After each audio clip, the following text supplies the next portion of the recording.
Dover guy. Hello, everybody. We got some people joining on. Hi, Sophie and Craig. Both of you are still muted at this point. Nobody wants to talk to us tonight. That's right. Hey, Dave, shoot a few wings over this way. Yeah, come on. Where are those from? He's not talking to us. No, he's not going to talk. Fine. Well, you can chat. Type in the chat if you want. Oh, Zoom meeting has started. Oh. All right. Probably just give everyone a couple minutes to see if we have anyone else that's going to join us this evening. I thought you couldn't see me. Oh, we can see turn you. off your video if you just want to be a black screen. Oh, we can see you. Here I am picking out. I apologize. Oh, it's all good. Well, no, just send some wings over. That's all. Yeah. Okay, I gotta turn the screen. You know my address. You can get them delivered. Okay. So Sophie is a coworker of mine. That's great. Okay. Hi, Soph. And then, Hi. Hey, how's your day going? It's going. The kids just got in the door, so I'm going to mute myself because they're talking. No worries. Mine are not in bed. So. Oh, Winston is, but he is just screaming. If you can hear him in the background, I apologize, but No, we can't. that is real life. So. Yeah, I was going to comment how quiet your house was. So. Okay, good. I've got my headphones in, so I'm hoping that's helping. And then Craig, nice for you to join us. Thank you. You want to unmute, you're more than welcome. And if you want to turn your video on and say, hey, you can, or if not, then you can just sit and listen, whatever you prefer.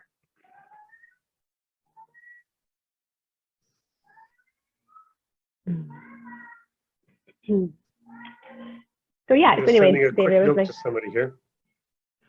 I've never seen the Dover office before, so that was okay. It's actually quite nice, isn't it? Yeah, it's really nice. Yeah, it's big. Yeah. So. Yeah. It was a nice afternoon in Dover. We actually just walked down and we had lunch at 211 on the patio. That was nice. Yep. Yep. And we'll just give everyone. It's only 8:01, so we'll give everyone a couple more minutes. Yeah. I'm gonna mute here for a second. Yeah, you go ahead. So Sophie, I got to meet Carrie yesterday. Awesome. So that was nice. Have you met her? Yeah, at the ladies' lunch. Yes, I know. So jealous. I really wanted to go to that. Yeah. That was very disappointing. That's okay. Life happens. That's okay. Well, are you coming to Halifax? No. Are you doing Saint Martin? No. None of it, really? None of it. I'm doing none of it. But why? Oh my gosh. You owe that being superstar mortgage girl. Oh, I'm not superstar, just regular. Yeah, I hear she's going to be made president of the company soon. No, gosh, no. Stop saying it. That's what I heard. You know. Mm-mm. Why am I not coming to Halifax and St. Martin? Family obligations. Yeah, so, I figured. Yeah, it's just not the right time. But there'll be other brokerage trips. So. Oh yeah, I'm sure things are going to start opening. So. Yes, and David's taking me away anyway, so Nice. Welcome everyone that's joining us. Sonia, Taraki, did I say that right? If I didn't, please let me know. You can unmute if you guys want to come on and say hello, or if you want to stay with the video off and muted, that's fine too. We can chat to each other in the chat if you want. I've got it open, so. Hello, Jeffrey. Yes, actually, I'm Brian. This is Brian, sorry. Oh, Brian, hey, how's it going? Good. Good. Thanks for joining me tonight. Yeah. Lovely. Good, we're getting lots of people today. I love it. David and I took a break in the summer from doing these webinars, so that's great. Everyone can come out tonight. We figured everybody was going to be on taking holidays and not thinking much about real estate through the July-August time. Absolutely. So right? This seemed like a better time to get started, and yes, the market is waking up again. I think so. From its summer slumber. So I We'll think give it to we're- 8:05 and then we'll get rolling. We really want to be respectful of everyone's time tonight. So this will not be longer than an hour. And if anyone wants to stay on longer, of course, you're more than welcome to. But yeah, We'll hang around. yes, exactly. But it won't be any longer than an hour. And feel free to jump in anytime with any questions that you have. You don't have to put in the chat. You can just, if you want, or either way, put it in the chat or unmute and just let us know what you're thinking. And we'll give her one more minute. Yeah. Just as a kind of a quick survey of the people that are here, and we know Lara knows some of them, and I know some people, but how many of you would have property, or like how many of you are kind of in the process already and have properties? And how many of you might be just thinking of getting started and you're at the early entry level? You can go through chat or just unmute and say me or something like that. Mhm. We have a shy group tonight, David. That's right. We'll get them going. That's all right. I know Dave could put his hand up. He's He's too busy eating wings. So he's in the already started stage. Dave's already started. David, you have Yes. an investment property, and here we go. We've got Sonia looking at buying, but you want to know about private lending, or you don't want to know about private lending?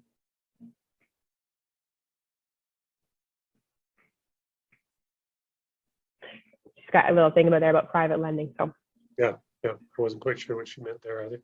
that's all right. All right, well, we're going to get started. So I'm going to share my screen.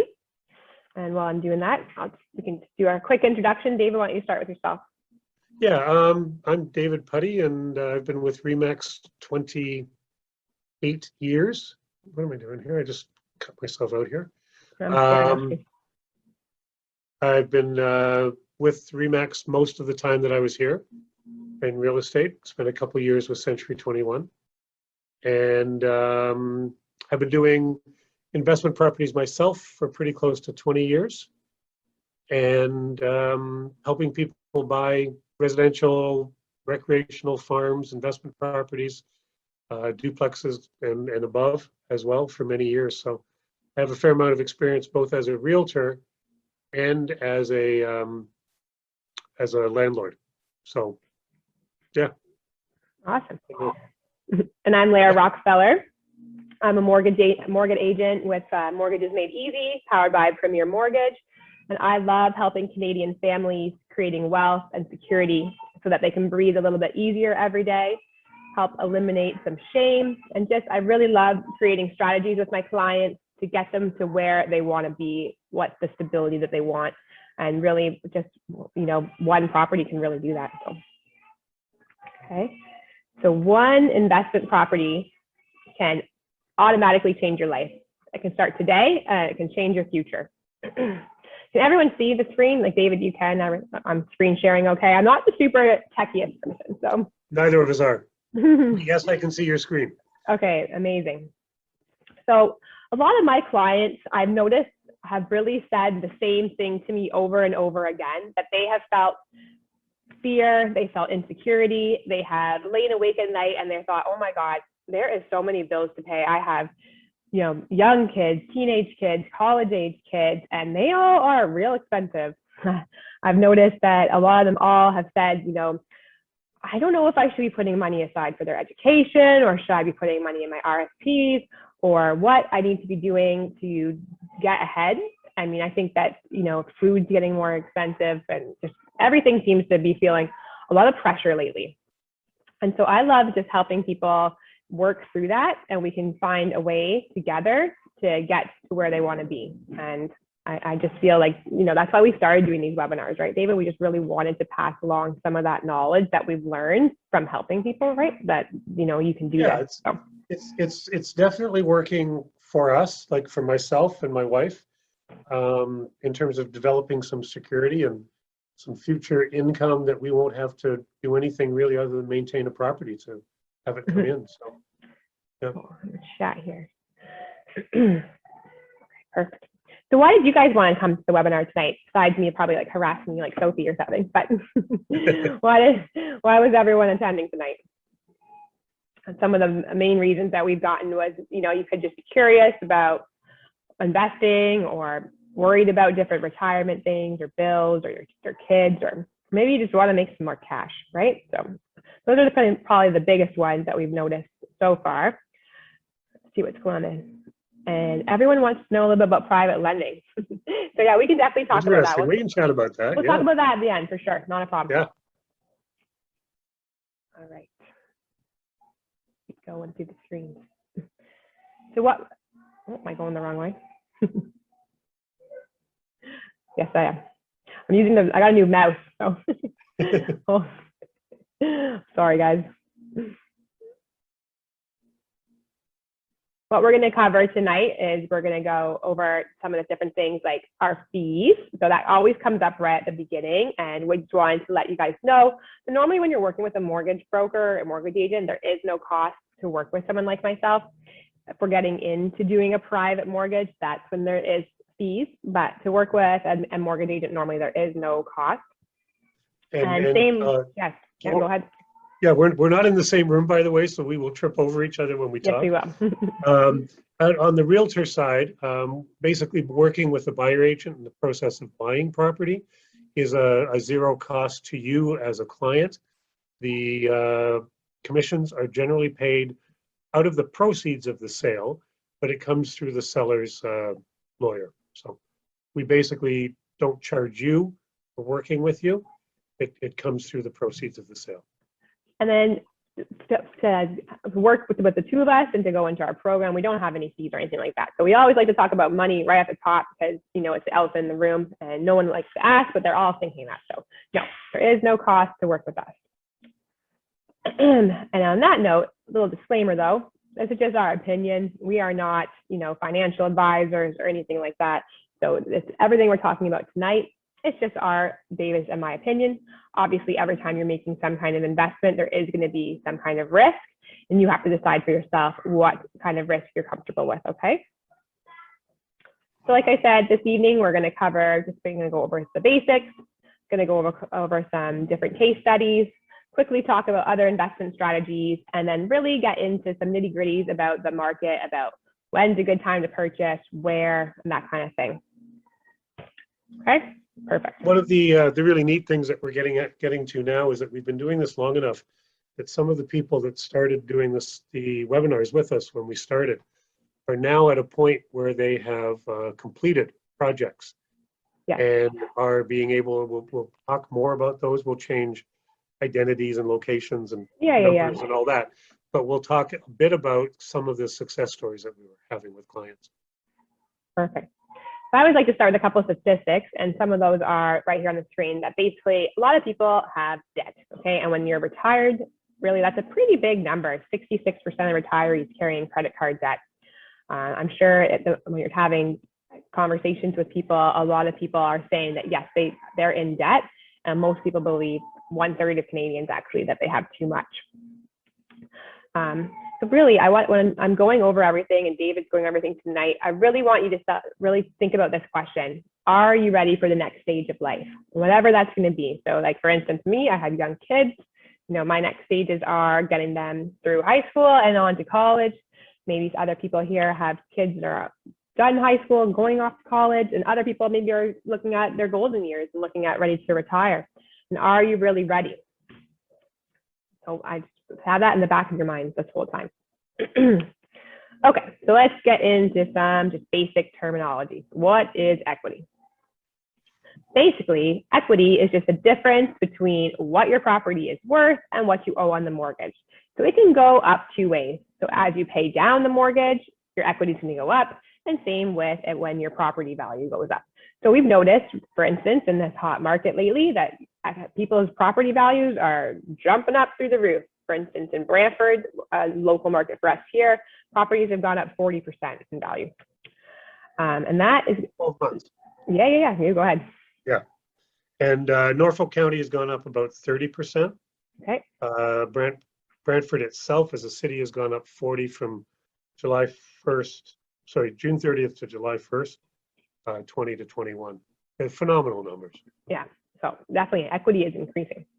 What is cash flow, David? What would you say what cash flow Well, is? cash flow is that if whatever rent you're collecting minus expenses, insurance, maintenance, your mortgage costs, taxes, things like that, equals your cash flow. So if your rent exceeds your expenses, then you're getting positive cash flow.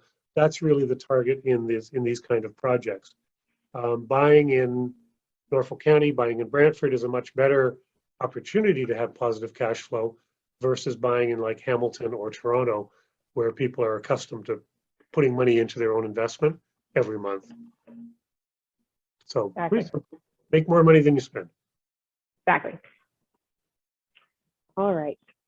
Some other things we're going to talk about is appreciation. So basically you're just the property going up over time. Depreciation will be going down, and then your return on investment. So that's just basically measuring how much profit are you making on that investment. Normally it's in a percentage. A couple other key words that we want to talk about tonight is also leverage.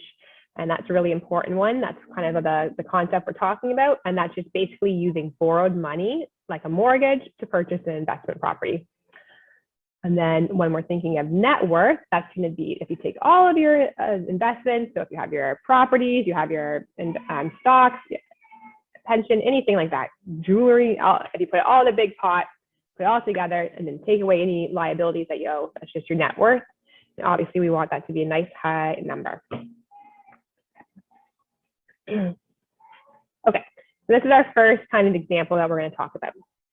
So if you were to purchase a $500,000 property and you had a conventional mortgage, so you're putting 20% down, so your mortgage is $400,000.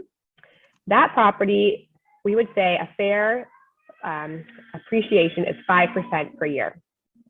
So after 15 years, and this is the formula that we use to figure this out, and like I said, the mortgage is $400,000. So after 15 years, that property would be worth just over $1 million. Now the mortgage after 15 years, if it's the $400,000, would be $267,000. So if we take away the mortgage and take away that down payment, that means after 15 years, you're going to have a profit of $672,000. Pretty good, right? Now some people say, well, hey, maybe that property is not going to go up 5% every year.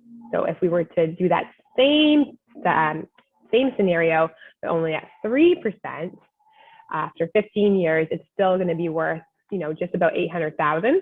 Taking away that mortgage, then you're still looking at $411,000 in profit.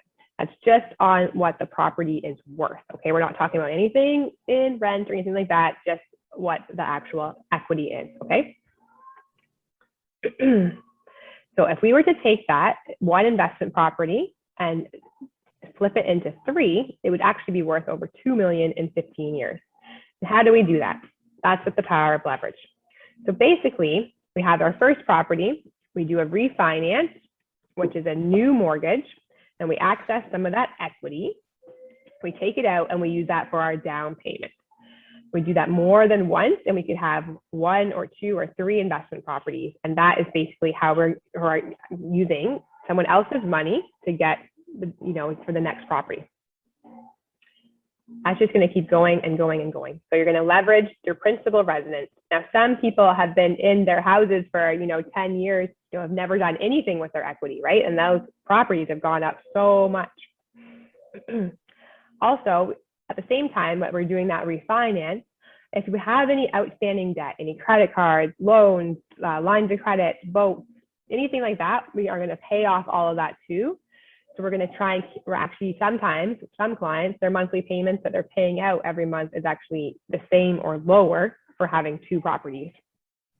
And that's just because we're getting rid of all that high interest debt, right? David, anything you want to add to that? Yeah, just there's a couple of really good books that I'll reference during this call tonight. One is Robert Kiyosaki, Rich Dad, Poor Dad, and the other is David Chilton, The Wealthy Barber. The Wealthy Barber, yeah. Both of them talk about paying off the high interest debt first. Minimal payments on your low interest stuff. Mm-hmm. Pay off your high interest debt first, and then basically you can keep making the same payment and accelerate your debt payment. But if you've been sitting in your home for 10 years or longer, particularly in these markets, you are sitting on considerable equity. Yes. And when you go to leverage that, and we'll talk about the numbers later, the accurate numbers, you'll realize that in fact you're able to do this literally without having to come up with any cash out of savings or out of investments. You can actually use your home to be able to pull the money out for down payments and then have the rents cover all the expenses in the process. So it's really quite, it's simple. It's a little frightening for some people the first times around. But Let's bring up a case study then, and we can actually go over some nitty-gritty numbers, okay? So this client actually purchased a rental property in 2003, and then right now they're currently renting it at $2,400 a month. Their expenses, so things to run the property, so now some people have their tenants pay some of the expenses, and sometimes things like property tax, you're going to have to pay for. But that still means that it's cash flow positive of $1,400 a month. Okay. So right now that property is worth $575,000. In 15 years, it's going to be $1.2 million. 15 years of rent is actually going to be $262,000 of pure profit. So if we take off what's owing on the mortgage, that's what you're going to be worth in 15 years. And that's, David, I know you love talking about this part of it, so I'll let you talk about the garden suite. But there's a building at the back of this property, which was an old carriage house. And it was in pretty rough shape. It was just basically being used for storage. But it was about 725 square feet. And so total renovations to bring it to a one-bedroom apartment with a spiral staircase going up to a loft area because the ceilings were 16 feet high in the center. Over 2 runs at renovation, let's for argument's sake say was about 65 to 70,000 was spent. That property, that back property now, is bringing in $1,750 a month. And meaning that within about 3 years, 4 years, without having to run the math accurately or as precisely, within about 4 years, that whole mortgage cost, so the renovation cost, will now be completely paid off. So they'll be back to about $100,000 mortgage remaining on the property and bringing in over $4,100 a month, close to $50,000 a year against a $100,000 debt, which again will be accelerated, paid off. Now, So not every, no, the part of the magic of that one was that this property was bought in 2003. You can't buy a property nowadays for $140,000 and have these kind of numbers. But this is the magic of owning a property that you turn into a rental, or like 10 years later, this is the magic of it, or anything that you have owned for a long time, this is a formula that would work for you now at significant numbers. Now, not every township will allow garden suites. Norfolk is, I know like Aurelia, Barrie, that kind of area. So make sure you're checking with, your local departments and seeing what's allowed, what's not allowed. But honestly, there's such a shortage of housing that I do think that we're going to be seeing a lot more stuff like this. Yeah, just a thought on that too, Lara. There is now a provincial legislation that came into place a little while ago that allows for accessory apartments and like a carriage house or a building at the back, as long as it has access and egress, reasonable heights like if it's a basement suite, you need to have a certain height. You need to have a safe entry and an emergency exit being separate. Right. And basically a good space to live. It's actually not as complicated. It must meet fire code. There are some things that must happen, but it is more likely to happen now than it was 5 years ago. Yeah. Well, the housing market, there's the housing shortage, right? Yep. Okay. So this is a newer one. This is a newer case study that we have, and it's with a house that he's purchased recently. So the houses will be more accurate for what they're selling for now. But basically, we had a client to come to us, and they had wanted to just move to a new location. They weren't happy with where they were living, they had came and attended our webinar about home equity investing, and they decided that it sounded something that he wanted to try. So instead of purchasing a second property for a rental, he decided he was going to turn his existing property actually into a duplex. So he accessed his equity. So his house was worth about $600,000. You're allowed to access 80% of that. So he did a new mortgage of $480,000.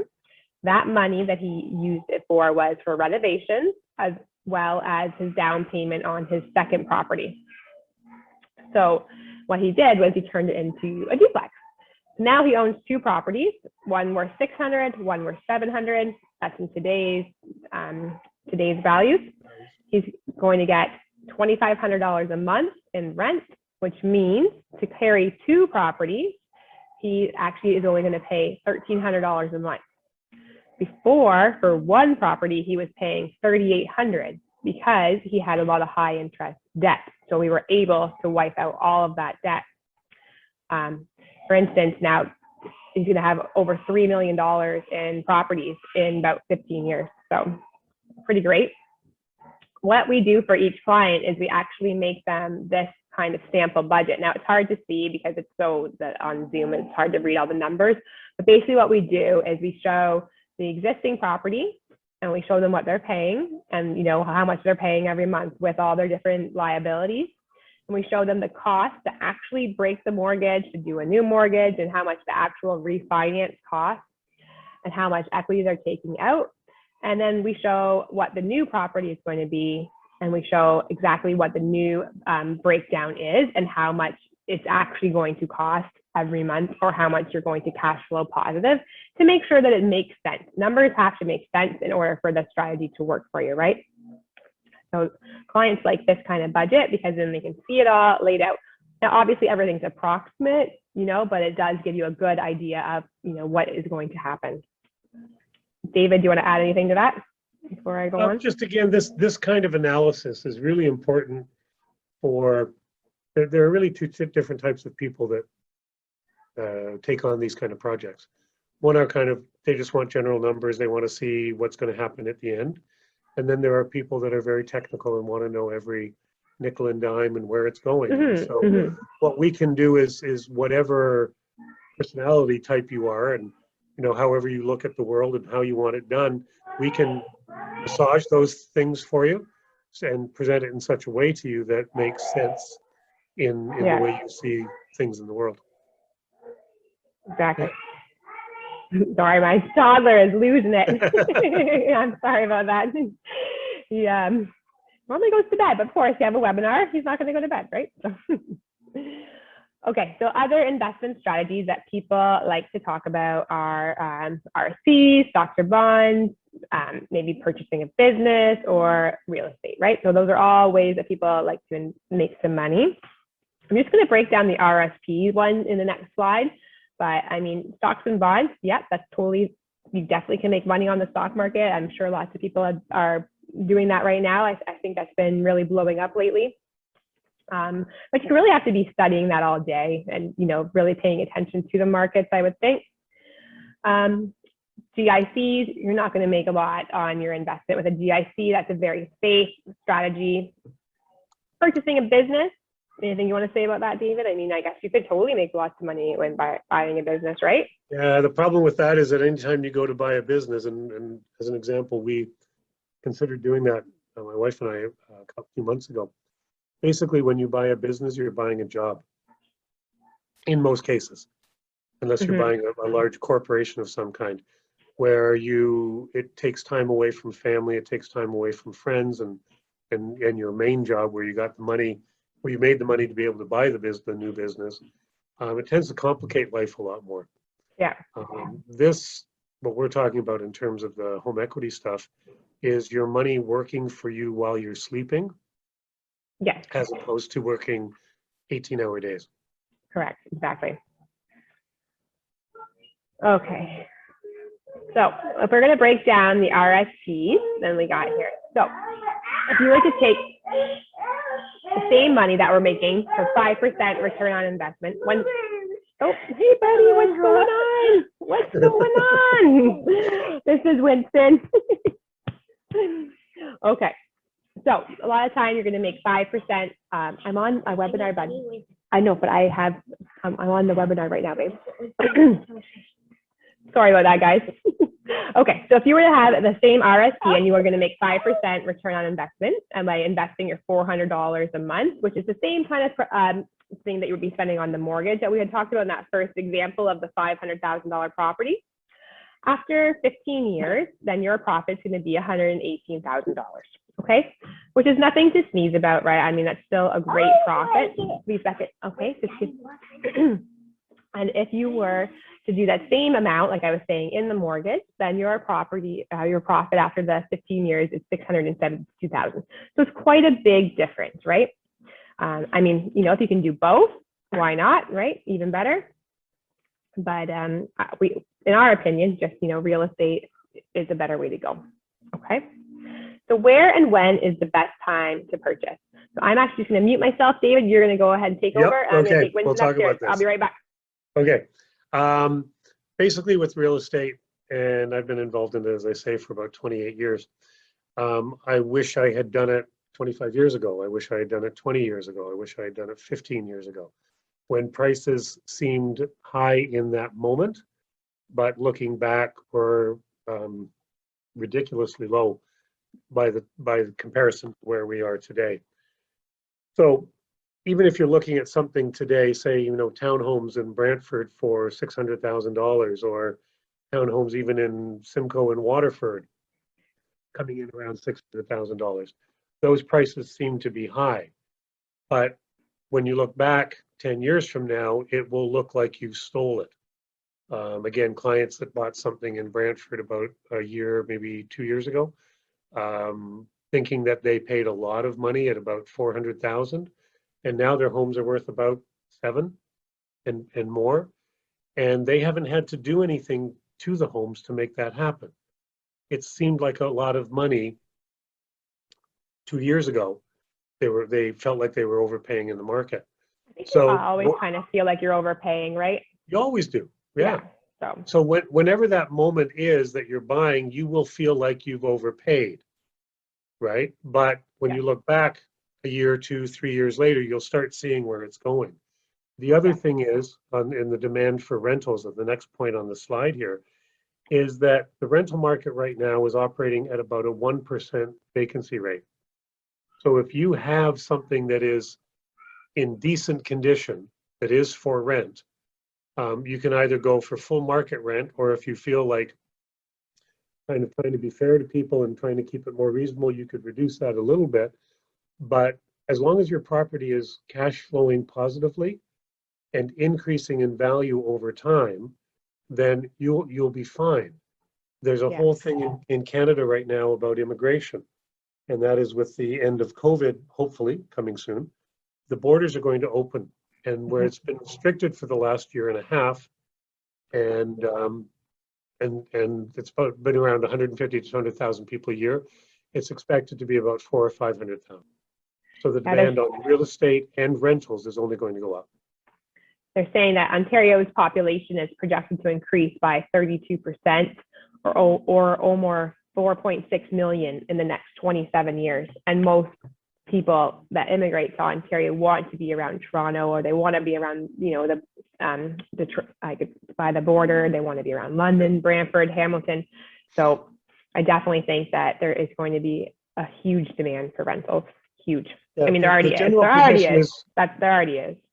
The general position is that they want to be within 100 miles of the border. Yeah, exactly. So, okay. Well, next slide. So, who is this a good strategy for? In our opinion, it's for people that have owned their home for longer than 2 years, because you do need to build up some of that equity, you know, in order to pull it out, right? So if you are, you know, you have some younger kids, you have some teenagers, and we'll hit that university thing in a minute there, David. Yeah. If you're getting close to retirement, if you're paying down your mortgage, and definitely need to be employed to be able to do this, because you do have to qualify for those mortgages. And that's why we work together. I make sure that, you are able to afford to do this, that, it makes sense. Because we do have to stay within lending guidelines too. Now, David always loves talking about the families with teenagers though, and I'll let you take on over there. Yeah, families of teenagers. So if you have, 10 to 16-year-old children or whatever range they're at, and you want to start making some long-range plans for them, one of the things you can do is buy a property, a rental property in one of the university towns that they may be going to. So they're 16, 17, 18 years old, and they know which university they're going to go to. Say it's Guelph. And so you can buy a home within range of walking range or bicycle range or whatever of the university, put them into it as in one of the rooms, rent the other rooms out now, which are now going for somewhere between $600 to $800 a month per student in these university towns. For a room, yeah. Per room. So Yeah. you have 5 people living in the house, one of whom is your child, and now you can potentially bring in $3,200 a month on income, which would more than carry most of those mortgages. Your child can live for free, and when they finish 4 years later, your property has increased in value, even at 5 or 10% per year. You're way ahead on the equity. You've been able to put your child through accommodation-wise for free. And now, if you want to help them get a start in life, you can sell that property and give them some of the benefit of Give them their down payments, right? equity, or help them pay down student loan or whatever loans or whatever you choose to do with that money. But at least they can have some money to get started in terms of buying a property for themselves. Yeah. It's very easily done. And we'll talk a little bit about the cons in a few minutes, like what are the risks, what are the drawbacks. We're making it all sound nice and rosy at this point, but there are challenges to it as well. It's not, if it was really, really easy, everybody would be doing it, but it takes a certain mentality to make it make sense. Exactly. So who is this not a good idea for? So in our opinion, we feel like, well, you do need to have a job, like I said. You need this. We're not talking about house flipping here, and I know we're not talking about big student rental houses where it's 20, 30 buildings, that kind of thing. And you do have to be okay with a little bit of risk, because like I said, there is a little bit of risk in anything that's involved. Okay, got the chats going on here. That's right, just refinance. Exactly. Never sell. Exactly, never sell. We don't think that. Haven't you regretted every house you've ever sold, David? I wish I had held on to every house I ever owned. Yeah, I thought so. Found a way to buy the next one without selling it. We would have, we'd have 10 properties now. Exactly. All right. So some of the pros that we were talking about real quick, I think we've pretty much said them all, but just positive cash flow, long-term financial growth. Money is working for you, right? It's giving you some stability. You're having money coming in every month. It's covering your mortgage, the other mortgage, right? So just to me, those are all awesome things. Some of the cons, and we're going to get into this though. Okay. So like we said, risk. There's a little bit of financial risk. Why would there be financial risk? I guess if your tenants aren't paying, right? Yeah, if the tenants aren't paying, if they do damage to the home that then needs to be repaired. I'll talk real briefly about that. There was one property that we owned and rented out. We did an inspection 2 days before the tenants were leaving. Everything was fine. They moved out. We went in. They'd had a party on the last night that they were there and punched holes in the walls. So I allowed myself to be unhappy about that for about 10 or 15 minutes, and then ran the numbers in my head. Cost us about $5,000 to do the repairs, and then we re-rented the property. But in the time they had been there, about 2 years, the property had gone up $2,000 a month in value. It was a waterfront property just on the outside of Port Dover. So it had increased in value $2,000 a month for 10 years that we owned it. Even just the 2 years that they were there, it had gone up $48,000 in value. And part of that budget that we positively and all those things. So at the end of the day, it cost me $5,000, and I was still way ahead. And part of that budget that we go over on that spreadsheet is we have in that budget is a section where you are putting some of that rent that you're getting aside for stuff like this, right? So, you know, it is good to have a separate account for that property where you're, even if it's $50 from the rent that you're putting every month, right? And it is going into things like that because yes, every property has repairs and upkeep. Like that's any house that you own, right? So market downturn. Okay, you do that one first. Okay, let's talk about that market downturn for a moment. Again, in the years that I've been doing this, I've probably seen 3 significant downturns. The major 2 would have been 2008 and 2012. And what happened in those periods of time in the markets I'm most familiar with is that they paused. It kind of like it took a breath. They may have gone down 2 or 3%. Sales were a little harder to get during that time. But as soon as it opened up again, it went crazy. Port Dover went up 35% in 1 year, a couple of years ago. And the reality is, if you do not need to sell in a time when the market goes down, it does you no harm. It does you no harm at all. It only hurts you if you need to sell in that moment. Exactly. And so if you see a downturn in the market, you go, well, I guess I'm holding on for another, you know, until the market goes back up. And as soon as the market goes back up, then, you know, we're back on track again. But when you look at it long term, 2 years, 3 years, 5 years time, a downturn in the market doesn't particularly hurt you. Sophie had a question for you, David. Do you think it's better for investments? Do you think it's better to buy a condo or to buy a house? Condos, you have the one thing with condos that you really have to watch out for are the condo fees.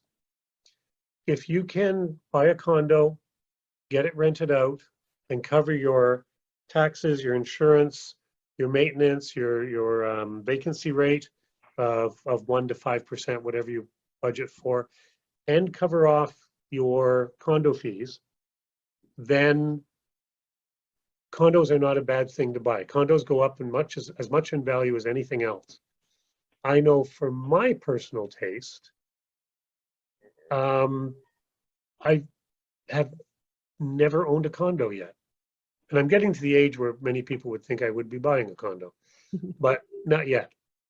So for spring chicken. I still am a spring chicken, yes. That's right. So for myself, I haven't bought condos yet, but I have clients that have and have had great success with them. You just make sure you're adjusting your rent accordingly. That's all. Yeah. And then how far would you say is too far from a rental from a rental property? Honestly, I think you could have a rental property anywhere, depending on how you're managing it. So if you are the one that is always going to be going to you know, change a light bulb or whatever to do your inspections, then you need to be okay with driving. But there's also, you can hire property management companies. You don't have to do it all yourself. It's totally up to you to be as hands-on or as hands-off as you want to be.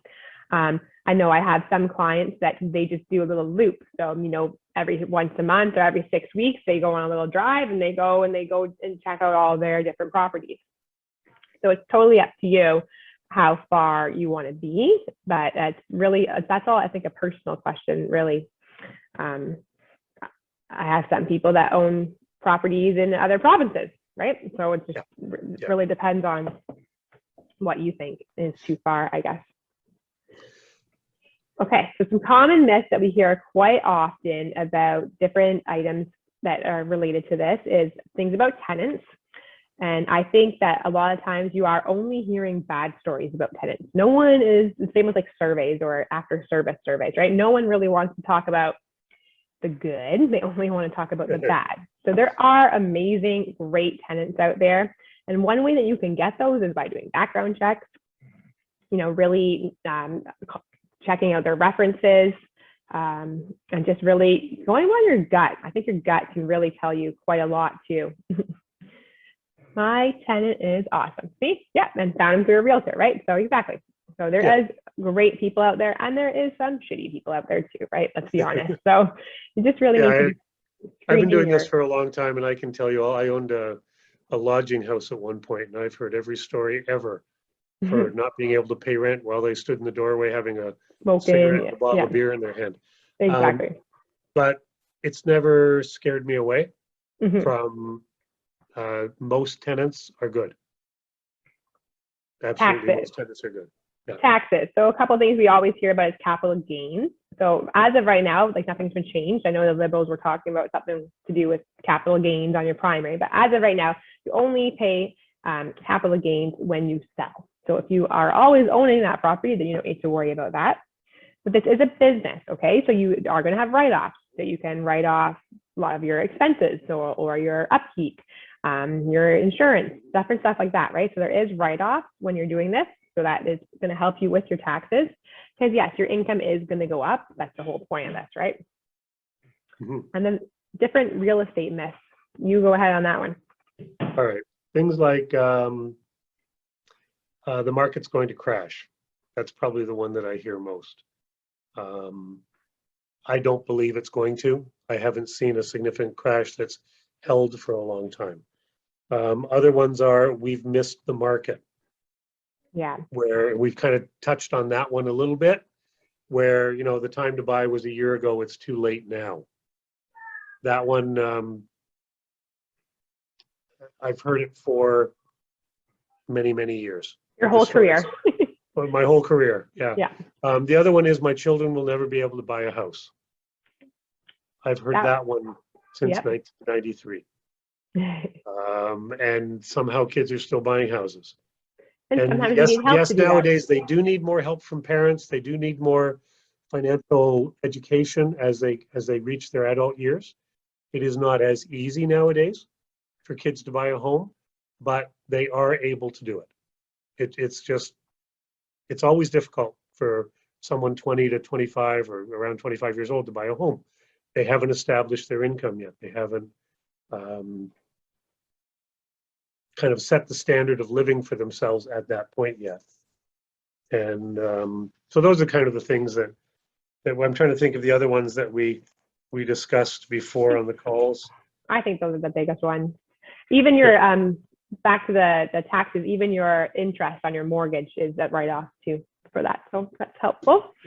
Yeah. The other ones that I've just found it is I don't know enough. I don't know enough to make it work, or it's too complicated. All the good investments are gone already. You have to be rich to own an investment property. Tenants are a nightmare. Like we made up a whole list of all these. That's true. We did make that list. Yeah, and yes, there are issues, but there's always going to be an workable. obstacle if that's how you're thinking too, right? Like if you know Yes. if you have that way of thinking that it's just not going to work, well then of course it's not. But if you are willing to take a chance and give it a try, then we have had very good success with this with lots of people. Yeah. And that brings me to our next guide, which is why you need a guide. So we like to think that, we have our clients' best interest at heart. We are always there to answer any questions. And yes, you can take all this info and go to Google and do it all yourself. But when you're working with David and I, there's something to be said for calling someone in a panic or sending that late night text saying, is this the right idea? Or what do you think of this? And, we get these texts and calls all the time. And that is part of our service, is we are there to be that voice of calmness and reason for our clients and say, nope, you're doing the right thing. And this is my thoughts. And I think that really is something to be said for that you don't get that from Google. Right? Yeah, there are a number of things that I do in life, and I have coaches in all areas of my life. I still have a real estate coach that I've been working with since I started in real estate. Yeah. So when you work with us, we've already made these connections. We know property management companies, if that's what you want. We know lawyers. We know everything on this list, right? Okay, so we have already vetted all these people. We've weeded out the ones that we don't want to work with for different reasons. And, we're there to help you every step of the way. Okay. So our next steps, we would always like to say, is just hop on a one-on-one call with us. If any of this sparks your interest, or any of this was something that you think that you'd like to even just have more information with, we'd love for you to just book a call and, just jump on a call with us, basically. That's the best step, is what, in our opinion. Now we're going to open it up for questions. So I'm going to stop sharing my screen. How do I do that? Stop sharing. There are some There we good go. questions in, there are some good questions in the chat. Okay. This is, Um, when do you need a GST number? Typically, you- that's based on income. Yeah. For rental, residential income properties, you don't really need to have a GST number. You'd have to have a whole bunch of properties before that came into play. Yeah. There's another question about incorporating here as well, but I've never been concerned with GST on the rents. If you have commercial property, let's say you bought a storefront with 2 apartments up above, you may have to charge GST on the commercial rents. But then you would have to be at a point where you're making more than $30,000 a year from those commercial rents exclusively. And then you might also need a commercial Accountant on mortgage. that. Don't listen to me on that. Exactly. So we'll put you in touch with accountants and stuff that would be That's able to right. tell exactly. Yeah. Do you think There's it's a best question- to own a multifamily rather than a single? I mean, if you can get a multi, I think it's better for sure because you're getting more than one, you know, it's more income. So, in my opinion. The other thing with having multifamily versus single is that there's fewer roofs to fix, right? If you own 5 single-family homes that are all detached, then all of a sudden you need maybe, and I can speak from personal experience, I had to replace 3 roofs in 1 year. So any profits from that year from owning the properties were basically washed out because I spent close to $25,000 in roofs that year. So there may be an advantage to having a duplex or a triplex. The other thing that I steer people towards is the thought of not having $1 million property, because if all of a sudden you find in life that you need to have $100,000 in cash, if you have a series or a small number of smaller investments, it's easier to sell a duplex for $300,000, although even that would be low now. Sell a duplex for about $400,000 to $500,000, then sell a sixplex for $1.5 million. Because then you're also giving up your whole investment portfolio versus maybe 1/3 of it. Yeah, and there's always going to be families looking for homes to rent. Yeah. Always. So again, that comes down to your own personal investment style. You know, do you want one big one where it's just one, you get to deal with it once every month or once every couple of months if you have a property manager? Or, you know, do you deal with the rents not coming in quite on time, you know, a day or two late, a couple times a year from 4 or 5 properties if you get that big? Even one property is still profitable. Exactly. Good question came in about what's going on or what's the difference really between like a home equity line of credit and doing a refinance. In my opinion, I prefer, and I think that's better for clients to do a refinance and take all of the equity that they can instead of doing a home equity line of credit. And the reason for this is when you are doing a refinance and it's a new mortgage, every month you're making payments and you're paying down that principal. You know, you're paying the interest and you're paying down the principal. When you're doing a line of credit, it's very easy to get carried away, and then you sometimes, I'm not saying that everyone would do this, but sometimes, you know, you could get yourself in a situation where you have not paid down any of that principal. At least when you're doing a refinance and taking out that equity, every mortgage payment is paying it down. And when we get on a one-on-one call and we figure out our strategy together, I will go over the differences between a variable rate mortgage and a fixed rate mortgage and why I think that sometimes variables are better because you have a lesser penalty. So if you are wanting to do it again and break the mortgage again, you're not going to be paying a very high penalty. So in my opinion, I think doing a refinance is better because, like I said, you're kind of taking away some of that risk of not paying down the principal. So. Dave had a question regarding private lending, Mhm. private versus traditional bank lending. I think one of the things about private lending is that it's, unless you have family that has money that is willing to loan it to you, it tends to be more expensive. Absolutely. You pay application fees, you pay a number of points along the way. So if you're borrowing $400,000, there might be a 1% application fee of $4,000. And then Yeah. your interest rate might be 1 point higher because you're going private. Not 1 point, a lot higher. A lot higher, okay. A lot higher. Most private Um, mortgages are around 8 to 10%. Okay. And, Oh. and so the thing with private is that generally it's a choice taken when other options have been exhausted.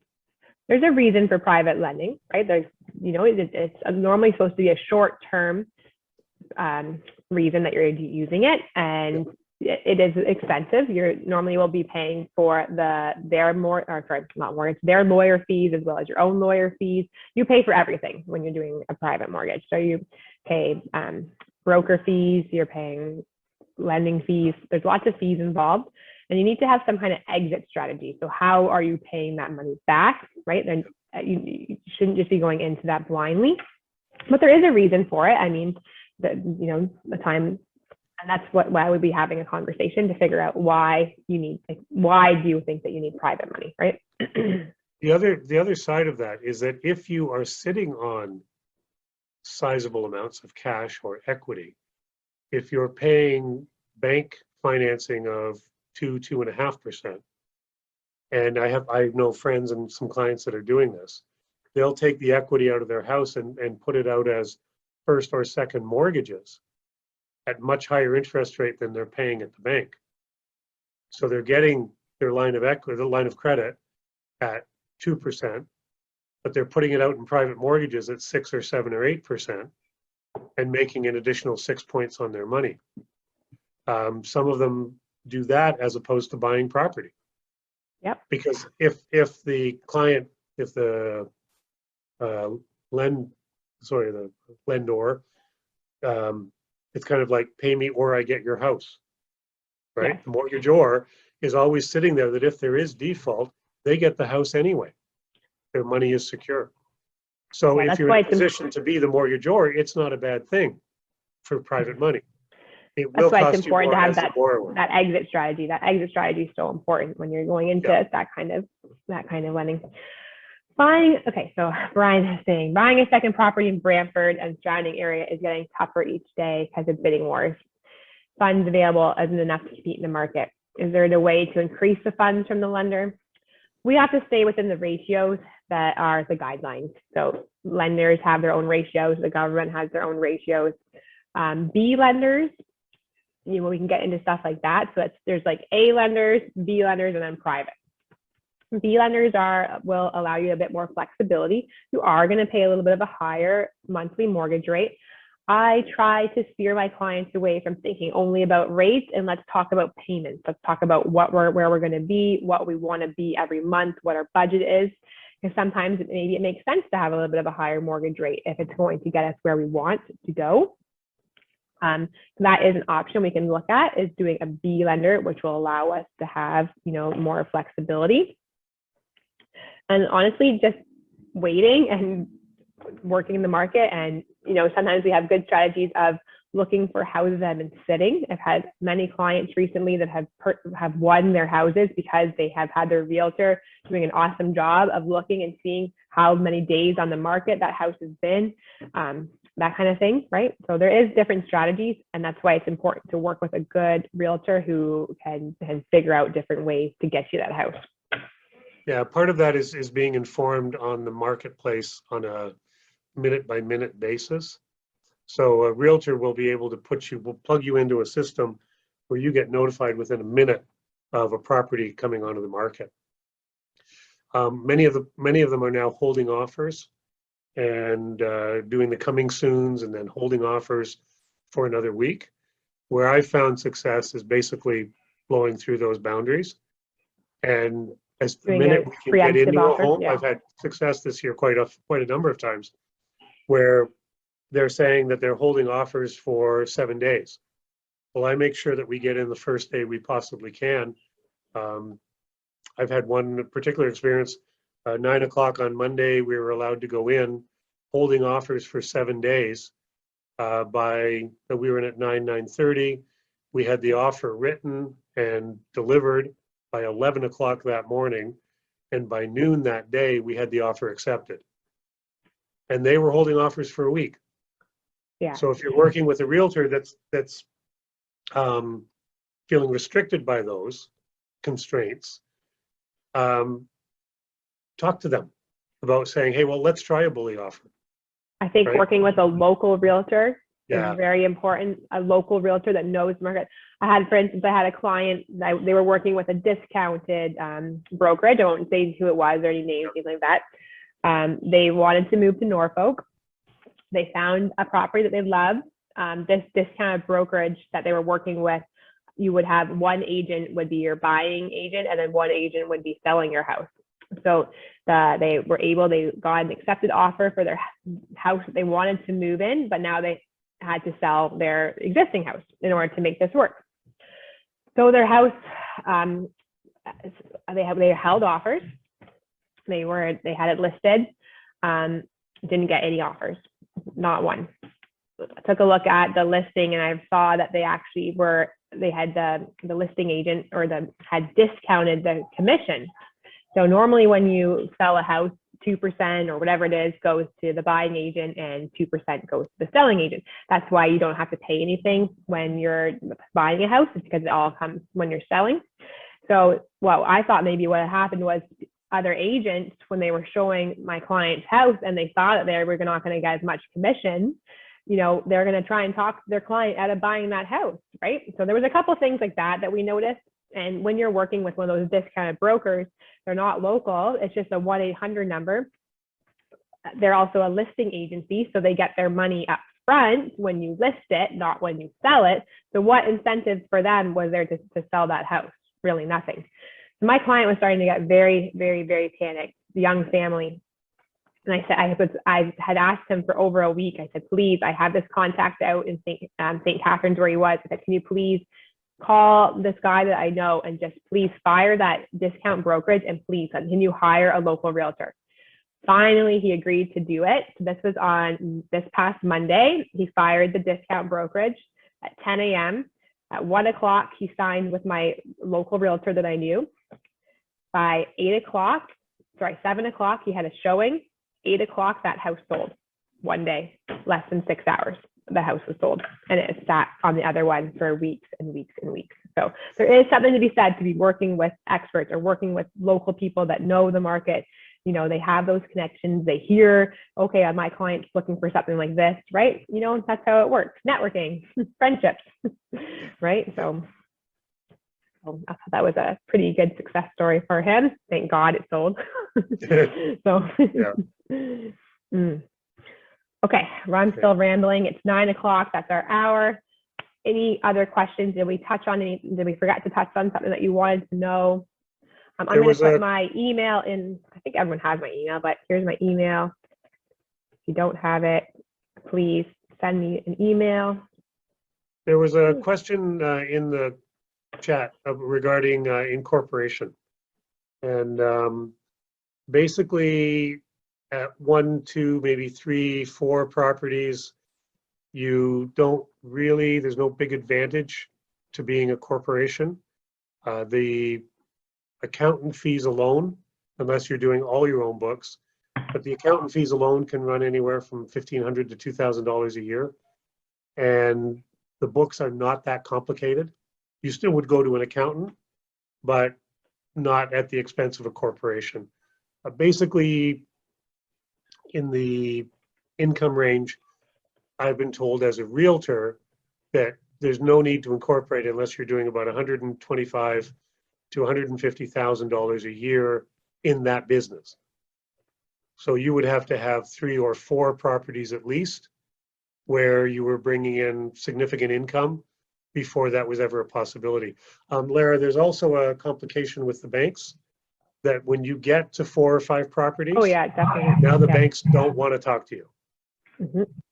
Yeah, you have to look at commercial lending and stuff like that. It gets a little bit more tricky, that's all. So, For most people, if they're looking at buying, their first or second or third property, and while holding on to the ones they have, corporation is not a big deal. Financing can be pretty straightforward. You do have to start coming up with 20% down if they know that it's an investment property as opposed to 5% down. So there are things at play that you need to just massage along the way. But that again is where having the coach and the experience behind the decisions is really important. that's right, Sophie. You don't use a bank anyway, we use brokers. That's right. Yes, smack your hand. That's right. Okay, So I guys. guess any other questions? Anything? Yeah, that anything we else? can- You've been a very quiet bunch, but I like that you're chatting in the chat. So, okay. Well, I really appreciate all your time. Thank you so much for coming out this evening and spending that Yeah. hour with us. I hope that you learned something. Please pass it on. Did anyone bring a friend tonight? I was going to give away some prizes if you did, or are you guys all? No one knows each other. I guess. Did you bring Jeffrey, Sophie, or did? Yes, I did, Laura. Ah, okay. Well, you get a prize, and you get a prize. I'll shoot you over something for that. So, thank you so much for coming out. We try to host these about once a month. So, if you know anyone else that you want to pass it along, it's normally like the last week of the month is normally when we do it. Yeah, the So last that- Wednesday is our target date. We kind of got bumped off Wednesday because somebody had to go to a baseball game last night. I'm so sorry when I the don't know who owner that of was. Let me when think. the owner of the brokerage and the vice president of one of our lenders asked you to go. You go, right? That's right. So we switched up, but typically now it will be the last Wednesday of every month. Yeah, So that's if our plan. you're welcome to come back anytime again. Yes. And also if you know of other people as you have conversations with them through the month that might be of interest, let us know. We'll send them an invitation Yeah. and send them the link to come on. Thank you, guys. I really appreciate it. Enjoy the rest of your night. Bye. Hey.